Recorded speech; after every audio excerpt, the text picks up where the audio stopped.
Hey there nation, and welcome to the show where we help you to play miniatures wargaming on a budget. It is I, Commander Cheapskate, and we're back with another episode of Way of the Underhive. This series is dedicated to helping brand new players to Necromunda build their starting rosters and learn more about the game mechanics of their favorite gangs. And on this episode, we will discuss playing a House Goliath gang in the newer Aranthian Succession campaigns and providing you guys a starting roster at 2,400 points so that way you can also participate in who will rule over the Underhives of High Primus on Necromunda. So in this video is going to be a little bit shorter than usual. We're not going to spend too much talking about the individual fighters and the individual skills and weapons and etc. And the reason why is because I've actually done two videos already for House Goliath up to this point, one for the Ash Waste as well as one for the Underhive. So if you want a little bit more deeper dive on those statistics on the different players and the different fighters and things, by all means go to those videos and actually watch those so that way you get a good well-rounded view on playing a House Goliath gang. This video is specifically a House Goliath video for those who want to take their gang into the Aranthian Succession and actually fight in a massive civil war over who will rule over Necromunda. So we'll be talking about the positive and negatives of playing in Aranthian Succession. We'll talk about exactly how House Goliath can actually fit in this campaign, and we'll also provide you a list of 2,400 credits so that way you can get your very first list put together so that way you can also participate in the Aranthian Succession. So that being said, let's get this video on a roll. So first of all, we're going to talk about the positive and negatives of playing in an Aranthian Succession campaign. So let's start with the positives. You have 2,000 credits that you can spend on your gang whenever you first create it, if you're staying in the Underhive. If you're planning on venturing out into the Ash Waste, you actually have 2,400 credits to play with, and that is what we're actually going to use for our list building for this video. We're going to assume the fact that you want to play both inside the Underhive as the Ash Waste, and so your starting roster will be at 2,400 credits. Now, unfortunately, many people look at that price increase of 2,400 credits for a gang that you can start with, and they get the negative attitude about it. A lot of people assume that what you want you to do is to actually spend twice as much money to purchase twice as many fighters to meet that core requirement of 2,400 credits. And actually, that's not the way you should actually look at it, all right? A lot of people think you should buy a 100,000 point gang and then double it, but they're wrong. In this situation, what you want to go for more is for quality rather than quantity of your fighters and equip your fighters accordingly. So instead of just doubling the number of fighters that you would have in a starting gang, what you want to do is just stick with the normal amount that you'd always have when you first start out a gang, like a box set, for example, would be perfect. But instead of just buying like really cheap weapons and really cheap equipment, actually equip them accordingly. Give them really good weapons, give them really good armor, give them war gear that you normally would not purchase at the beginning of a campaign, and spend your money on that, your point values on that in order to equip your gang. That way you can save a lot more money in an Aranthian Succession. So instead of having 20 fighters in your gang, you maybe just have maybe 8 fighters, but they're all fully equipped with everything they need to be successful in your games of Necromunda. And that's actually one of the cool positives of an Aranthian Succession, is that you can really build really powerful gangs and make them very elite. Now, let's go and talk about the negatives of an Aranthian Succession campaign. And first and foremost, it's going to be the balance bandwagon, especially if the people who are part of that balance bandwagon haven't received any upgrades yet. Unfortunately, Games Workshop just never releases everything all at once when it comes to these new campaign settings. It's kind of like a slow power creep. I guess it's a part of a marketing strategy. Personally, I feel it does a lot more harm than good in my opinion, but whatever the situation may be, that's going to be a thing you got to worry about, because a lot of balance bandwagon people are going to complain about like how gangs become overpowered and you can exploit too many things, and if they're playing a game that hasn't received any upgrades yet, they're definitely going to complain about that. But as always, just ignore their complaints and tell them to put up or shut up or don't play the game. It's that simple. Now, like I said before, many people think that 1,000 point gang and doubling it is the way you go about making a gang for an Aranthian Succession campaign, but you don't need to do that. In fact, just start with a normal gang that you already have on hand and just fully equip them and make them as elite as you want them to be, so that way they can survive whatever the Underhive or the Ash Waste throws at them as well. At the same time, another negative about an Aranthian Succession campaign is that you may not be into narrative play. If you're not into narrative play, this may not be interesting to you. I'm just going to flat out say that right now. Aranthian Succession has a lot of narrative-based scenarios that usually use different gangs and very specific gangs to be in those narratives. So if you don't like playing narrative, this might not be an interest for you. But if you want to use the Aranthian Succession rules to build gangs for different campaigns, I highly suggest that. I think that'd be really cool as well. So now that we're done talking about the positive negatives of playing in an Aranthian Succession, let's go and talk about House Orlok and how it pertains in this new campaign setting. Alright, so now that we're done talking about the positives and negatives of playing in Aranthian Succession, let's talk about specifically what House Goliath actually has to offer in the Aranthian Succession. Now, traditionally, whenever you played a House Goliath gang, there was always one major problem that Goliath gangs always had to face, and that was toxin as well as gas weapons. And the reason why is because toxin and gas weapons actually really mess up gangs with multiple wounds, especially high toughness gangs as well, and they've always been the bane of any Goliath gang. And the reason why is because if you make one wrong toughness check, your gang basically falls apart. So if you get hit with a Nightshade Chemthrower, for example, or a gas grenade, multiple of your fighters could go directly out of action, and that can cause you all kinds of problems. And in previous campaigns and previous editions up to this point, you basically had to make a pretty hard decision as a gang. You can really go with offensive power for Goliath gang, which is what they're really good for, or go defensively to kind of shore up those weaknesses and protect yourself from gas and toxin weapons.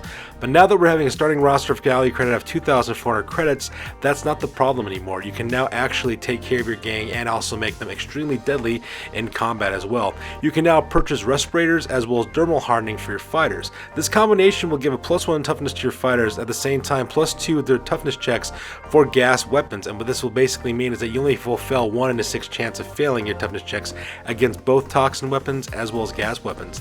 That higher toughness is going to make it even harder for your opponents to put you out of action with those toxin weapons, and the respirators will protect your characters from gas attacks as well.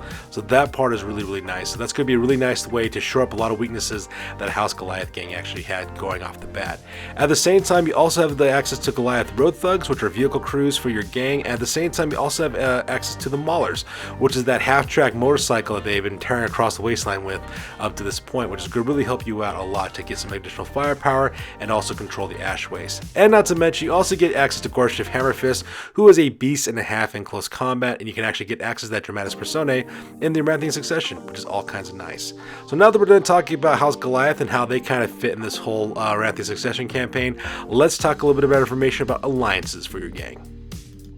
Alright, so let's talk about the alliances that you can take for your gang as well. Now, I usually don't spend a lot of time on alliances for my other videos, so this one's going to be kind of nice because this will be a new topic I get to talk about in this video. Now, House Goliath already has a strong alliance with 3 different factions. They have a strong alliance with the Slave Guild, as well as the Narcolords, as well as the Noble House of House Graham.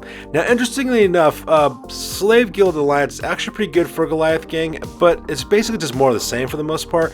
Your gang is already good at close combat, so getting a Slave Guild alliance is probably not going to be as beneficial to you as, let's say, other alliances. Now, don't get me wrong, a Slave Guild will still tear it up for your gang left, right, and center. So, of course, by all means, if you want to make a Slave Guild alliance, that is perfectly fine. But there's other alliances that could also help out your gang to shore up some of the weaknesses that you might run into as well. Now, obviously, all 3 of these gangs, all the 3 of these alliances will make really great choices because of strong alliance with the groups. Narcolords are great because you get additional Kims, and as well at the same time, you can also get additional fighters with the Hive Scummers. House Graham is nice because you got some powerful close combat fighters. At the same time, I also have access to Overseer as well.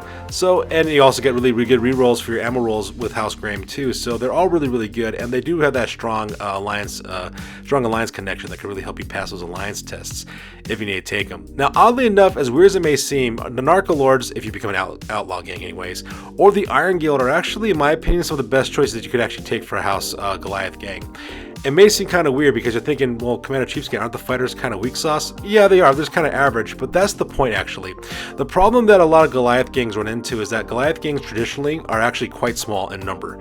And the reason why is because your fighters are actually so good. They're so resilient. They're so strong. They have such really powerful weapons that they can actually use for their gang. So having a smaller gang is also going to be a thing that's going to plague you as a Goliath gang. Oddly enough, by taking a Narcolords and Iron Guild, while having access to Kims is better Kims is nice, and having access to better weapons is nice, the real value in those alliances is that they give you D3 times 2 Hive Scum that you could actually use for your gang. Another problem that most Goliath gangs run into, they do have a horrible time finding long-range shooting options in terms of like basic weapons like auto guns as well as last guns, for example. And that's where the Narcolords and Iron Guild are kind of nice, because those kind of Hive Scum can take those weapons and actually use those for your gang as well. So while even though you might be in small in number and the alliance may seem kind of mediocre, just getting those numbers on the battlefield with the Narcolords and Iron Guild will probably do you a lot of good on that one as well. Now let's get a little bit of talk about hanger-ons, brutes, as well as hired guns. Now rogue docs, of course, are always going to be the obvious #1 choice for every single gang. Just in case you do get that critical injury roll, having that rogue doc to save that really valuable fighter is invaluable. So you should always get a rogue doc first from the moment you can for your gang, because that's going to actually pay off some dividends in the future. However, with that being said though, there are some brutes, hanger-ons, and hired guns that actually do Goliath gang some actual good. The brute handlers. So for example, if you end up taking brutes in your gangs like the Zerker, for example, or even the Ambot, for example, brute handlers are great because when it ends up happening, you can actually earn up to D3 experience points for your brutes, and they also act as additional fighters. The brute handler does as well. Now, of course, the brute handler only has a shockwave to fight with, but they give your brute additional skill with nerves of steel, which is going to make your brute a little bit more survivable, especially if you're worried about it getting pinned all the time. Taking nerves of steel with a successful cool test, you can ignore that pinning and just keep your brute charging forward, causing problems. And adding up additional experience points for your brutes is always a good thing as well. So the brute handler is a pretty good investment, especially if you get like a Zerker in your gang. Another really good one as well as the pit trainer. The pit trainer is also good because they give random primary skills for up to 3 of your fighters in a single battle. Now you do run the chance of running a 1 in 6 chance of actually losing one of your fighters because they get a lasting injury of some sort, but the trade-off is actually quite nice because you get access to those primary skills as well. Like I said, pinning is a huge problem for Goliath gangs. They get pinned all the time, and so having those access to those ferocity skills, especially nerves of steel for example, is really going to help your gang to power through and not worry about being pinned as much and get you within distance to strike your enemies down. So the brute handler and the pit trainer are really good as well. Now at the same time, your house specific brute, the Zerker, is actually quite good. It's a good close combat fighter that will destroy your enemies. I would highly suggest going with the full upgrade for these guys, getting them bow spurs as well as furnace plates and stem slug stashes for extra destruction in close combat, because that's what these Zerkers are designed to do. And they're going to be taking out a lot of fighters, and when you combine them with the brute handler, getting that additional XP for your brute and that nerves of steel skill is really going to help you out and make this guy even more deadly in close combat and on the tabletop. So now that we're done talking about hanger-ons, brutes, and hired guns, let's go ahead and talk about your starting roster. So this is the House Goliath starting roster that I would recommend for your gang at 2,400 credits. First of all, you're going to have a Forged Tyrant to be your leader. This fighter is going to cost you 280 credits. They have Natural Born upgrade as well as Tyrant's Own, and that gene smithing upgrade is going to give you +1 to your wounds and make you wound 3, and +1 to your toughness as well. They have an Armored Undersuit and Furnace Plates to give them increased body armor save, and they're also packing a Combat Pistol, which is a combination of stub gun and plasma pistol with dum-dum rounds. And the reason why is because you also equip this guy with a Chain Axe for close combat as well. Kind of a basic kit, but this guy's mainly used for group activations and leadership support. He's in a game that's got really good close combat anyways, so going over the top of the close combat attacks, not really necessary for this guy. You also give this guy a Respirator as well, so that way he gets +2 to his toughness against gas attacks, and you're also giving the Iron Will skill, because like I said before, Goliath gangs are actually quite small, so having that -1 to your bottle checks is going to be invaluable for this gang. After that, you're going to have 2 Stimmers. Stimmer number 1 is going to cost you 250 credits. This Stimmer's got a Vatborn gene smithing upgrade with thermal hardening for +1 toughness. They got an Armored Undersuit and Furnace Plates for additional armor save. They're also armed with paired pulverizers, so that way they can use those in close combat, as well as a stub gun with dum-dum rounds if they need to make some close to medium range shooting. You're also giving them a Respirator, giving that +2 to their toughness against gas attacks, and you give them the Nerves of Steel skill, so that way they can escape pinning by passing a cool test. Stimmer number 2 is going to cost you 270 credits. This one's also got Vatborn as well as thermal hardening gene smithing upgrades. They also have an Armored Undersuit as well as Furnace Plates, but they're packing assault grenade launchers with frag and stun grenades, so that way you can fire multiple frag grenades and stun grenades at your enemies with rapid fire. Now this fighter also has paired Spudjackers because he is a Goliath and he also likes to fight in close combat. He's also got a Respirator for that +2 toughness against gas attacks as well as Nerves of Steel, so that way they can escape pinning with a cool test. After that, you're going to have 3 Bruisers. Bruiser number 1 is going to cost you 175 credits. This is going to be a Vatborn Bruiser with thermal hardening. They have Furnace Plates as well as a grenade launcher with frag and crack grenades. And they're going to be armed with a stub gun with dum-dum rounds for backup weapon, a Spudjacker for a close combat weapon, as well as a Respirator for that +2 toughness against gas attacks. And this Bruiser will be your gang specialist. Bruiser number 2 is going to cost you 165 credits. They're a Vatborn with thermal hardening gene smithing upgrade with Furnace Plates. They also got a bolt gun with a stub gun with dum-dum rounds for backup, a Spudjacker for close combat, as well as a Respirator. So this guy's doing your more like medium to long range shooting for your gang. And then Bruiser number 3 is going to cost you 130 credits. This guy's got a Vatborn thermal hardening gene smithing upgrade. He's also got furnace plates, a stub cannon, and a stub gun with dum-dum rounds, and spudjacker for close combat, as well as a respirator for that +2 toughness against gas attacks. Then your gang will also include one Forgeborn, which would cost you 145 credits. It's a Vatborn with dermal hardening with a +1 toughness. This person's also packing a Storm Welder and a stub gun with dum-dum rounds for a backup weapon, as well as a respirator. And then after this, you're going to have 3 Road Thugs. Road Thug number 1 is going to cost you 465 credits. This Road Thug is equipped with a respirator as well as photo goggles, so that way they can shoot in blackout conditions and also have that +2 toughness against gas attacks. They're driving a rock grinder that's equipped with a weapon stash for additional help on ammo checks. They also have tire claws for +1 handling, nitro burners for +1 movement, smoke vents so that way your enemy suffers a -1 hit penalty against you when shooting at you, as well as twin-linked auto cannons because they are the pwn and they destroy everything. And then you have Road Thug number 2 is going to cost 305 credits. This Road Thug is equipped with a respirator for that +2 toughness against gas attacks, as well as photo goggles. They're also operating a Ridge Runner for a fast medium pulled vehicle with tire claws for +1 handling, and a mining laser for that longer range heavy weapon shooting with the higher strength and armor penetration. And then lastly, Rogue Thug number 3 is going to cost 205 credits. This Rogue Thug is armed with a stub gun with dum-dum rounds for a backup weapon. They also have a respirator for that +2 against gas attacks. They also have photo goggles so that way they can shoot in blackout conditions, and they're mounted upon a Goliath Mauler. The Mauler's got extra armor for +1 toughness for all the parts, as well as twin-length grenade launcher for extra firing of grenades as well. And then this gang will also have an alliance. This gang will be allied with House Goliath and will have its military attaché. You have a Kriegmaster who's going to be armed with light carapace armor, as well as a bolt pistol and power sword, and they have an overseer skill, and they also have the Eye for War special ability, so that way it can help you choose your scenarios. And then that fighter's also got a bodyguard, which is a Jaegerkin.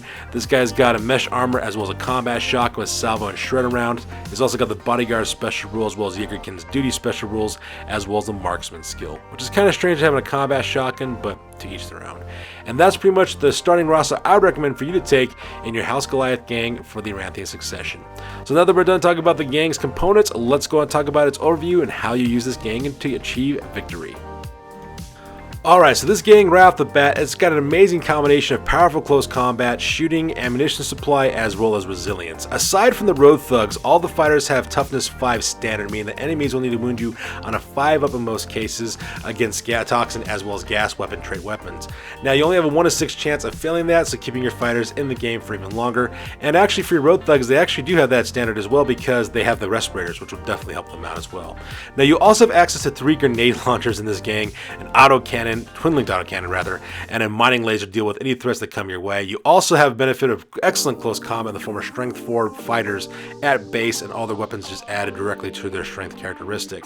You also have House Goliath military attaché, allowing you to exploit overseer on your heavy weapons without the negative effects of militia duty, and the reason why is because you have no juvies in this gang, so you don't need to worry about losing anybody to the militia duty for that. At the same time, your gang consists of 3 fire teams, 1 support fire team, and 1 assault fire team, and all photo crews have been equipped with photo goggles so that way they can fire their weapons regardless of any environmental effects that might be in play if they go out into the ash wastes.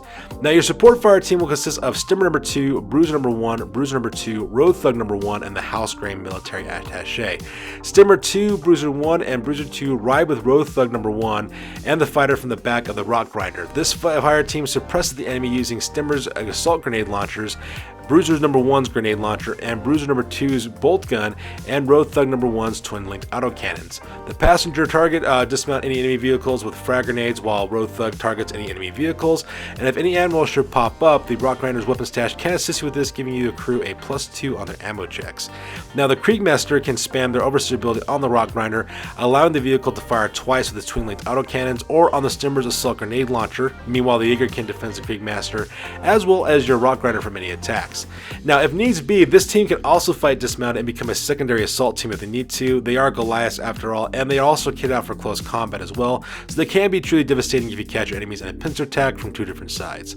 Now your assault fire team consists of your Forged Tyrant, your Stimmer, your Forgeborn, Bruiser number 3, Road Thug number 2, as well as Road Thug number 3. Now the Forged Tyrant, Stimmer number 1, Bruiser number 3, and Forgeborn ride with Road Thug number 2 on their Ridge Runner, Road Thug number 2, as well as Road Thug Thug number 3 will zip across the battlefield towards enemy flank. With their high movement speed, they should be able to close the distance with your enemy. Rogue Thug number 2 then fires a mining laser at enemy vehicles or high value enemy targets, wherever it happens to be in the vicinity as you close a distance. And Rogue Thug number 3 suppresses the enemy with their twin length grenade launchers, firing frag grenades at enemy fighters and crack grenades at enemy light and medium vehicles. Now, once Rogue Thug number 2 engages the enemy, the Forge Tyrant, Stemmer number 1, and Forgeborn fight dismounted, while Bruise number 3 stays with Rogue Thug number 2 to operate the vehicle's mining laser. Now, the Forgeborn does take point, firing their Storm Loader to begin the assault, and once fired, the Forge Tyrant as well as Stemmer number 1 closing to finish off the enemies remaining in close combat. Rogue Thug number 3 then proceeds to mop up by ramming any leftover enemy fighters or firing their grenade launchers and supporting the main assault. And that's pretty much how you go about using the starting roster that I suggest for your very first campaign of the Aranthian Succession. So in conclusion, upgrading your gang to an Aranthian Succession campaign is a great way to fully equip your gang with powerful weapons, war gear, as well as vehicles. With new vehicles dropping all the time, this could be a really fun way to equip your gang of your dreams and bring them out into whatever situation you want to run into. Now, I wouldn't stress about doubling the size of your gang, like I said before. The reason why is because a lot of the scenario rules that you actually see that are out there still limits the number of fighters you can take, so don't worry about doubling the size of your gang. Rather, take the gang that you have and really concentrate the equipment that they take with them, so that way they can really survive whatever goes their way. Remember, in Aranthian Succession, quality reigns over quantity with your gang builds, so always keep that in mind. And as always, I will be dropping new videos on this topic for the Aranthian Succession with other gangs to help you out on your Necromunda journey. So that's good for this one, you guys. As always, please feel free to like, comment, and or subscribe. Your guys' input is invaluable to us as always. Also check us out on Facebook, Instagram, as well as blogger.com for all the latest greatest hobby news related to this channel. That's good for this one, you guys. I will catch you guys next one. Peace out and stay classy.